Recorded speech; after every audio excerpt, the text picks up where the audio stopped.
Welcome to the Rim Break Rodeo. We hope this video helps. In this video, I will explain how to do a vitamin D test at home.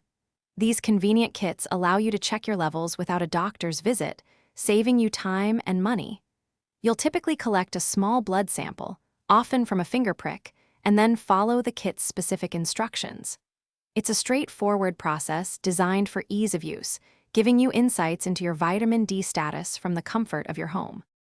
Before you begin, carefully read all the instructions included with your kit.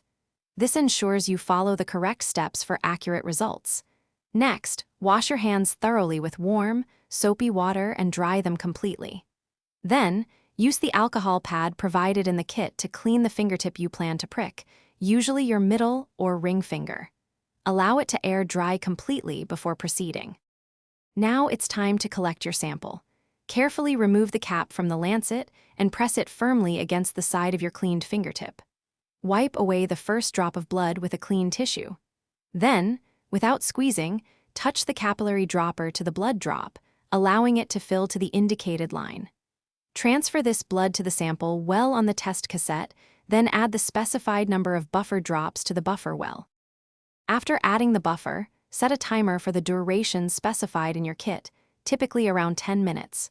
Do not interpret the results after 20 minutes, as they may become inaccurate.